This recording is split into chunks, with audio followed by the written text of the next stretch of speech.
Good morning. जैसे कि आप लोगों ने उत्तल लेंस की 6 स्थितियां पढ़ चुके थे, आज हम लोग अवतल लेंस की 2 स्थितियों के बारे में पढ़ेंगे। तो देखो, उत्तल लेंस में आपने देखा था कि वस्तु को धीरे धीरे आगे बढ़ाते हैं, तो अवतल में ऐसा कुछ भी नहीं होता है, क्योंकि अवतल में केवल 2 स्थितियां बताई गई हैं। एक तो वस्तु को अनंत पे रखा गया, एक तो वस्तु को अनंत पे रख दिया, दूसरा अनंत और प्रकाशिक केंद्र के बीच में, अनंत और प्रकाशिक केंद्र के बीच में रखते हैं। अब इन पर जो प्रतिबिंब की स्थिति होती है वो किस प्रकार से होती है उसकी हम लोग चर्चा करेंगे। देखिए, बात कर रहे हैं अवतल लेंस की। उत्तल में आपने देखा था कि जो प्रकाश किरणें हैं वो मुख्य अक्ष की तरफ मुड़ती हैं, लेकिन अवतल में ऐसा कुछ भी नहीं होता है। प्रकाश किरणें जो है मुख्य अक्ष से दूर हटती हैं। तो यहाँ पर जब वस्तु को अनंत पे रखते हैं, ए भी वस्तु को मैंने एक अनंत पे रख दिया, ए भी वस्तु को अनंत पे रख दिया मैंने। अब पहली प्रकाशिक किरण आएगी, दर्पण से अपवर्तित होगी। देखिए, पहली प्रकाशिक किरण आएगी और दर्पण से अपवर्तित होकर ये दूर हट जाएगी, और दूसरी प्रकाशिक किरण आएगी, वो भी अपवर्तित होकर क्या होगी, मुख्य अक्ष से दूर हट जाएगी। दोनों प्रकाश किरणें मुख्य अक्ष से दूर हट जाएंगी। एक बार फिर से देखो, ए भी वस्तु को अनंत पे रखा गया, पहली प्रकाशिक किरण आई, मुख्य अक्ष से दूर हट गई, दूसरी प्रकाशिक किरण आई, वो भी मुख्य अक्ष से क्या हो गई, ये प्रकाश किरण भी मुख्य अक्ष से क्या हो गई, दूर। अब क्या होता है, इस कंडीशन में इन प्रकाश किरणों को पीछे की तरफ बढ़ाया जाता है जिससे फोकस पर मिले। इन प्रकाश किरणों को पीछे की तरफ बढ़ाया, जैसे कहां मिले, फोकस पर मिले। ये F1 पर मिलती है। यहां पर इन प्रकाश किरणों को अगर पीछे तक बढ़ाएंगे तो ये कहां मिलेंगी, फोकस पर। ये मिलेंगी आपकी मुख्य फोकस पर। अब इसी फोकस पर आपका प्रतिबिंब बनता है। क्या बनता है, प्रतिबिंब बिंदु जैसा।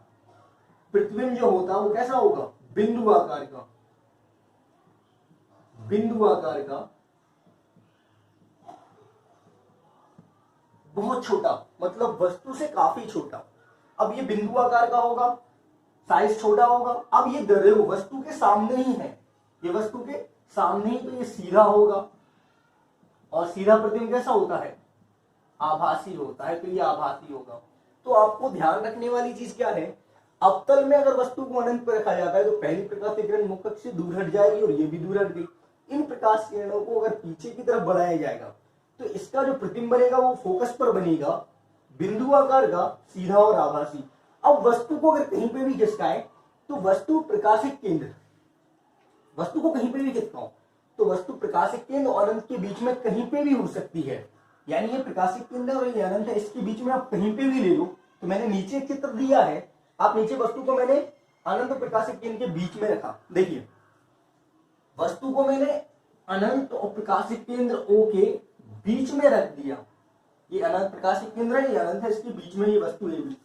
पहली प्रकाशिक किरण आएगी, पहली प्रकाशिक किरण आएगी तो आपको पता है सीधी जाती है, मुख्य से दूर हट जाएगी। और अगर हम देखें सेंटर वाली प्रकाश किरण को अगर सेंटर से भेजें तो ये जैसी कि सीधी निकल जाएगी। सेंटर वाली प्रकाश किरण जो है वो सीधी निकल जाएगी। अगर इसको पीछे की तरफ बढ़ाएंगे, देखिए, तो ये दोनों यहां पर काटेंगी। देखो, सेंटर वाली जैसी थी वैसी निकल गई। अब इसको यदि पीछे की तरफ बढ़ाएंगे तो ये दोनों यहां मिलेंगी, F और O के बीच में। तो आप देखेंगे वस्तु का एक प्रतिबिंब A डैश B डैश बनेगा। वस्तु का एक प्रतिबिंब क्या बनेगा, A डैश B डैश। कैसा बनेगा, छोटा बनेगा, सीधा बनेगा और आभासी होगा। छोटा, सीधा, आभासी।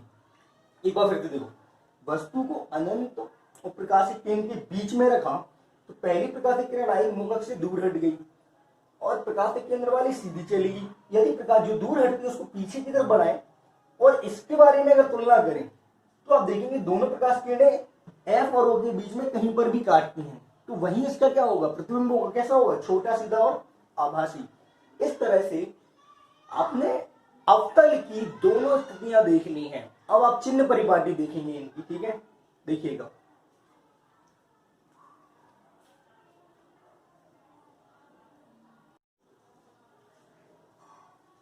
देखिए, किसी भी लेंस के लिए चिन्ह परिपाटी को पढ़ने के लिए आपको निर्देशांक आना चाहिए। तो मैंने आपको बताया था 2 अक्ष होती हैं जो क्षैतिज अक्ष होता है वो एक्स अक्ष होता है और जो ऊर्ध्वाधर अक्ष होता है वो वाई अक्ष होता है। देखिए दो अक्ष होते हैं, जो क्षैतिज अवस्था में होता है वो एक्स अक्ष होता है, जो ऊर्ध्वाधर होता है वो वाई अक्ष होता है। जहां पर दोनों अक्ष काटते हैं उसे मूल बिंदु माना जाता है। जहां पर दोनों अक्ष क्या करते हैं, काटते हैं, उसे क्या मानते हैं, मूल बिंदु। अब आपको पता है कि मूल बिंदु के बाईं ओर मतलब सॉरी दाईं ओर, मूल बिंदु के सॉरी राइट हैंड साइड में दाईं ओर धनात्मक एरिया माना जाता है और मूल बिंदु के लेफ्ट हैंड साइड पे यानी कि बाईं ओर ऋणात्मक एरिया माना जाता है। इसे एक्स से पढ़ो, इसे एक्स डैश से। मूल बिंदु से ऊपर की ओर, मूल बिंदु से ऊपर की ओर धनात्मक और मूल बिंदु से नीचे की ओर ऋणात्मक माना जाता है।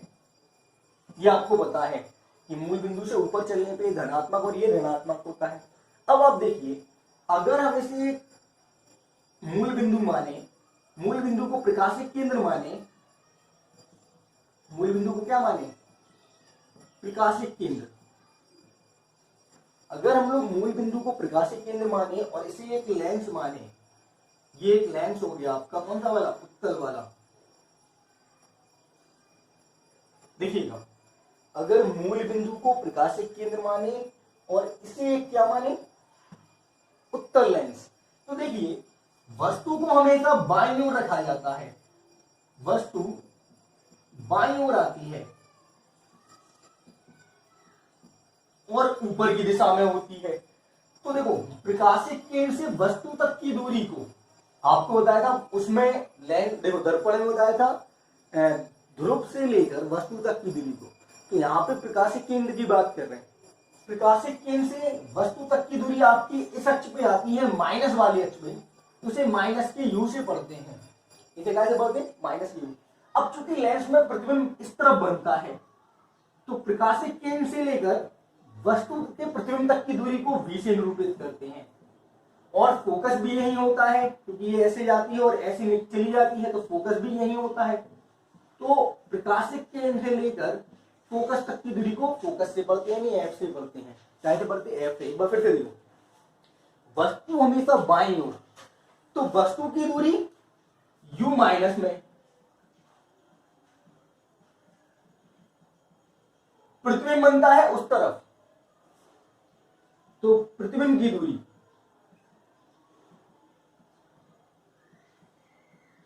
प्लस में v, लेकिन फोकस काय में रहेगा, फोकस भी उसी तरफ, तो प्लस में f।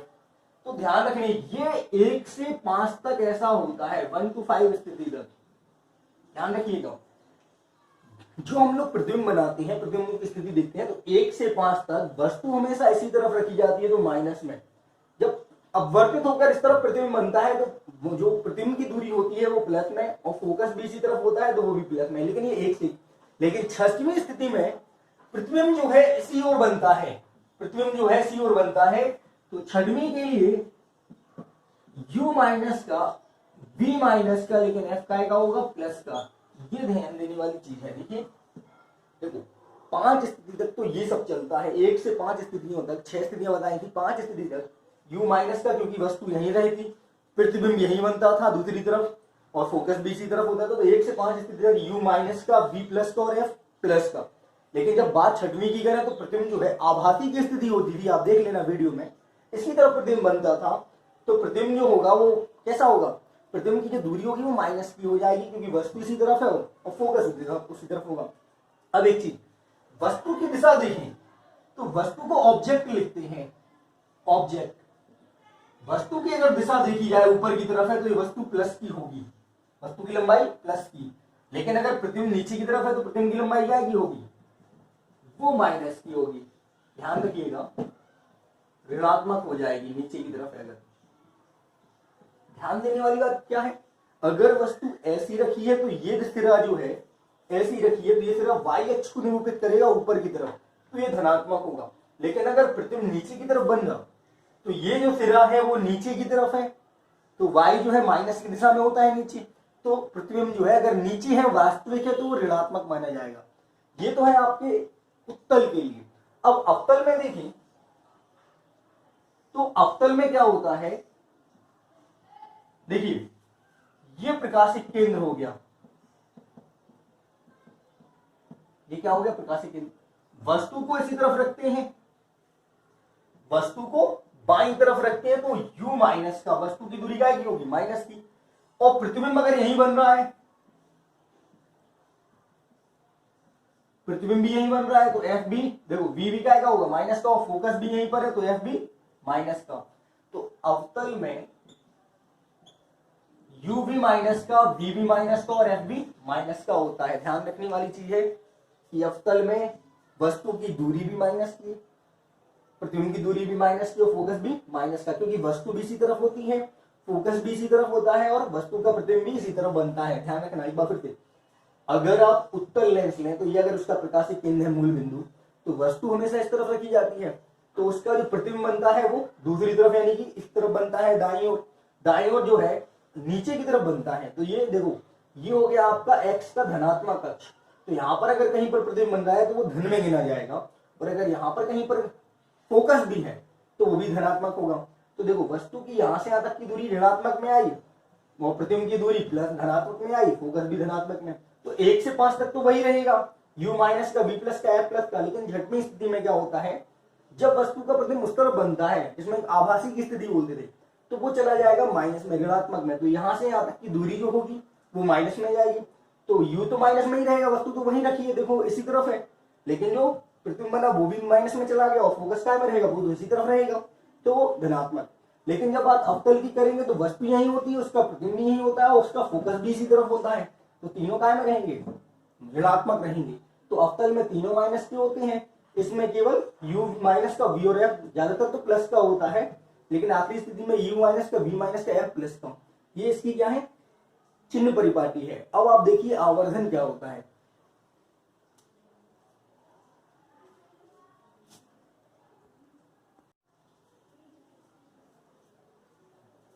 देखिए आवर्धन क्या होता है, तो किसी चीज की, किसी वस्तु से, जैसे आप देखते दूरबीन से देखते हैं आप, तो आप दूरबीन से जब देखते हैं तो आपको वस्तु जो दूर की है वो पास दिखती है और बड़ी दिखती है। तो क्या वो वस्तु उतनी ही थी जितनी आपने लेंस में देखी, तो वो ऐसा नहीं होता है। क्यों, क्योंकि जब आप लेंस से देखते हैं तो वस्तु आपको बड़ी हुई दिखाई देती है, मतलब उसका साइज क्या होता है, बड़ा होगा। जैसे छोटा सा एग्जाम्पल दे, दूर आप चांद को देखें, लेकिन दूरबीन से आप चांद को देखें तो वो आपको कैसा दिखेगा, पास और बड़ा होगा। तो ये क्या हुआ, यही तो उसका आवर्धन है, क्योंकि दूर की चीज जब आप देखेंगे बिना दूरबीन के तो वो छोटा था, लेकिन जब आपने दूरबीन से देखा तो उसका साइज क्या हुआ, बड़ा हुआ। तो किसी वस्तु का साइज दूरबीन यानी लेंस से देखने पर बढ़ना और घटना अगर होता है तो उसे आवर्धन कहते हैं हम लोग। उसे क्या कहते हैं हम लोग, आवर्धन। कि मतलब अगर किसी वस्तु का साइज जो है लेंस से देखने पर बड़ा हुआ और घटा हुआ प्रतीत होता है तो वो क्या कहलाता है, आवर्धन। तो देखो आवर्धन का सूत्र क्या होता है, किसी वस्तु की प्रतिबिंब की लंबाई और वस्तु की लंबाई के अनुपात को आवर्धन कहा जाता है। और इसे रेखीय आवर्धन भी कहते हैं, क्योंकि वस्तु की साइज जो है कभी तिरछी नहीं बढ़ती। हमेशा अगर वस्तु मान लो मोमबत्ती ये है और आप लेंस से देख रहे हैं तो वो मोमबत्ती का साइज जो है वो क्या हो जाएगा, ऐसा बड़ा हुआ लगेगा आपको, ऐसा। तो बताओ अगर ये 2 सेंटीमीटर की और अगर ये 10 सेंटीमीटर की है तो वस्तु का साइज क्या हो गया, प्रतिबिंब जो देख रहे हैं आप लेंस से, तो उसका साइज क्या हो गया, बढ़ गया। तो देखो इसके अकॉर्डिंग अगर देखें, अगर प्रतिबिंब के अकॉर्डिंग देखें लंबाई को, तो वस्तु तो छोटी सी थी लेकिन प्रतिबिंब क्या हुआ, बड़ा हुआ मिला। तो सीधी सी परिभाषा क्या है, प्रतिबिंब की लंबाई और वस्तु की लंबाई के अनुपात को, यानी कि कितने गुना बढ़ गया, तो 10 में अगर 2 से भाग देंगे तो कितने गुना बढ़ गया, 5 गुना प्रतिबिंब लेंस से देखने पर क्या हो गया, बढ़ गया। तो उसे कहते हैं आवर्धन, मैग्नीफाई। अब अगर देखो अब एक चीज और, उत्तल से हमेशा आपके साइज बढ़ते हैं और घटते भी हैं, लेकिन अवतल से साइज हमेशा घटा हुआ ही रहता है। अगर 10 की वस्तु है अवतल से, अगर आप 10 की वस्तु अवतल से आप देख रहे हैं तो इसका साइज हमेशा छोटा ही मिलेगा, ध्यान रखिएगा, 3 या 4 का। अवतल से हमेशा साइज उसका हमेशा छोटा ही मिलता है, लेकिन उत्तल से साइज धीरे धीरे बढ़ता है। तो ये भी आपको ध्यान में रख के चलना है कि किसी वस्तु का आवर्धन क्या होता है, वस्तु के प्रतिबिंब की लंबाई और वस्तु की लंबाई के अनुपात को हम लोग आवर्धन कहते हैं। m बराबर होता है h' अपॉन h, या m बराबर होता है I/O। दोनों एक ही सूत्र है, इमेज बटे ऑब्जेक्ट या इमेज बटे ऑब्जेक्ट। इमेज को हमने अगर HZ दिखाया तो वस्तु क्या दिखाई H से, m बराबर HZ/H। तो आवर्धन आपको समझ गया। देखो किसी वस्तु के प्रतिबिंब की लंबाई और वस्तु की लंबाई के अनुपात को हम लोग आवर्धन कहेंगे। तो अगर वस्तु की लंबाई h है तो उसकी इमेज होगी h डैश, तो m बराबर H/H। और रेखीय आवर्धन भी कहलाता है। क्या कहलाता है ये? रेखीय आवर्धन। और आवर्धन का कोई मात्रक नहीं होता। अब चलिए छोटा सा एग्जाम्पल दें, मान लो ये है। अब इसके अकॉर्डिंग अगर इसकी कहीं परछाई अगर आप देखें तो इसकी परछाई अगर बड़ी बनती है तो आवर्धन ज्यादा हुआ, लेकिन अगर परछाई छोटी बनती है तो आवर्धन कम हुआ। अब बात क्या आती है, अवतल का आवर्धन हमेशा 1 से कम रहता है। अवतल लेंस का आवर्धन हमेशा 1 से कम रहता है, लेकिन उत्तल का आवर्धन 1 से कम, 1 या 1 से अधिक रहता है। देखिए अगर अवतल लेंस की बात करें तो वस्तु के अकॉर्डिंग अगर वस्तु को 1 माना जाए तो इसका प्रतिबिंब हमेशा छोटा ही बनता है, तो 1 से कम रहेगा। लेकिन अगर उत्तल की बात करें तो इसका प्रतिबिंब छोटा भी होगा, फिर बड़ा, फिर साइज बड़ा, फिर बराबर, फिर धीरे धीरे बढ़ता जाएगा।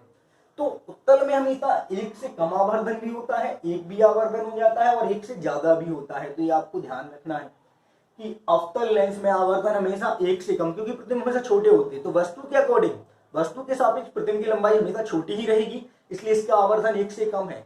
लेकिन जब उत्तल का आवर्धन देखा जाएगा तो प्रतिबिंब जो है पहले छोटा रहेगा, फिर उसका साइज अगर बढ़ाएंगे तो वस्तु के बराबर यानी 1 बराबर 1 हो जाएगा।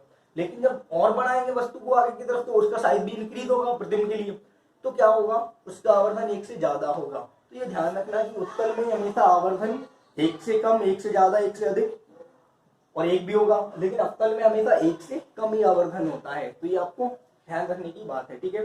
अब आगे देखिए आप, ठीक है, कि इनके उपयोग कहाँ कहाँ करते हैं।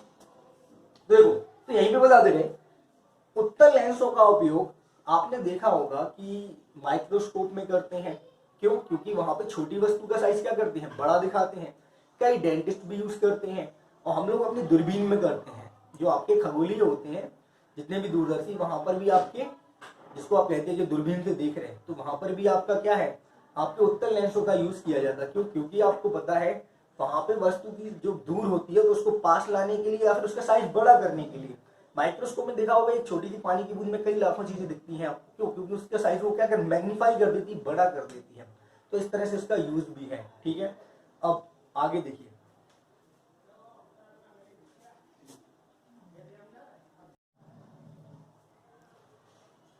देखिए अगला है आपका लेंस की क्षमता क्या होती है।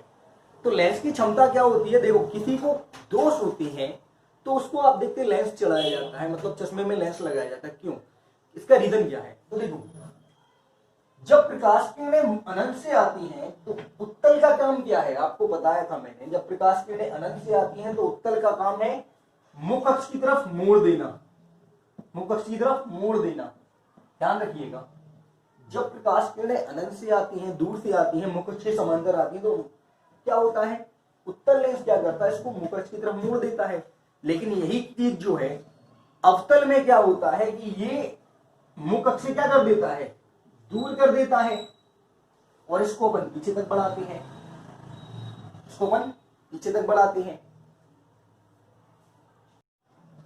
देखिए तो क्या होता है कि जो लेंस होता है, उत्तल लेंस क्या करता है, मुख अक्ष को, आने वाली प्रकाश किरणों को मुख अक्ष की तरफ मोड़ देता है। लेकिन अवतल उसका अपोजिट करता है, वो मुख अक्ष से दूर कर देता है। अब आपको पता होना चाहिए लेंस की क्षमता क्या होती है।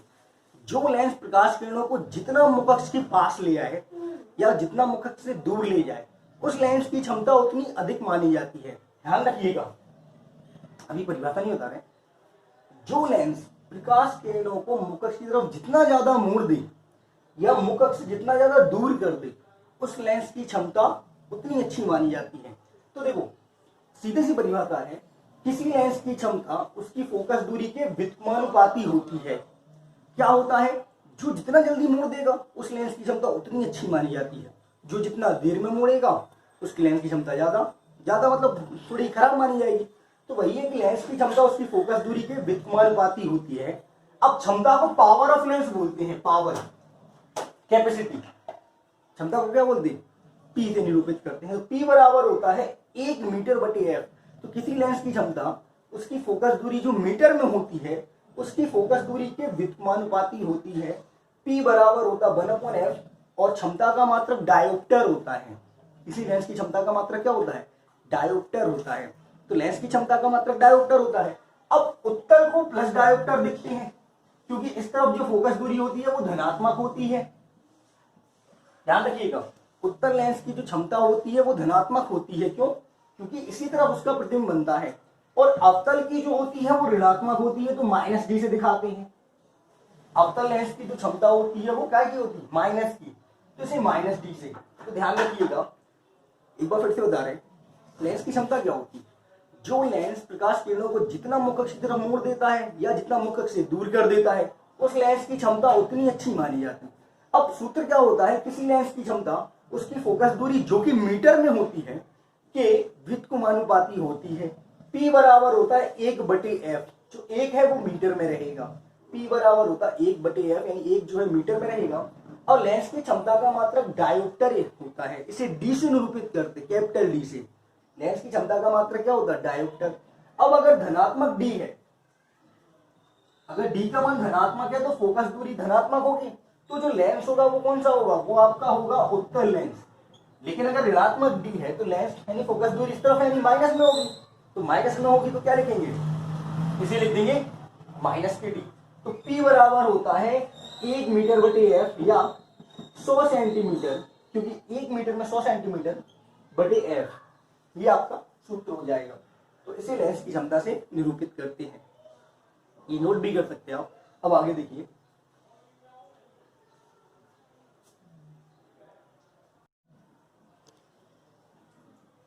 देखिए अगली हेडिंग है आपकी प्रिज्म। प्रिज्म क्या है, तो आप देख लेना, एक प्रिज्म होता है वो क्या है,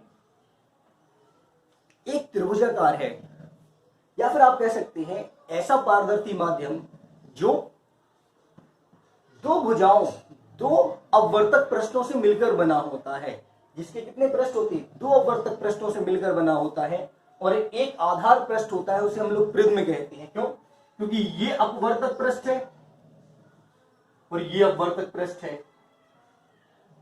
और ये आधार पृष्ठ है। देखिए, ऐसा कांच का पारदर्शी माध्यम जो 2 अपवर्तक पृष्ठों से मिलकर बना होता है लेकिन एक दूसरे के समांतर नहीं होता है, एक दूसरे के समांतर नहीं होता है, उसे हम लोग प्रिज्म कहते हैं। तो एक अपवर्तक पृष्ठ ये होता है और एक अपवर्तक पृष्ठ ये होता है आपका, इनके बीच में जो कोण होता है उसे प्रिज्म कोण की रूप संज्ञा दी गई है। इसे क्या बोला गया, प्रिज्म कोण A। देखिए, 2 अपवर्तक पृष्ठों के बीच में जो कोण होता है उसके बीच में जो एंगल होता है उसे हम लोग बोलते हैं प्रिज्म कोण A।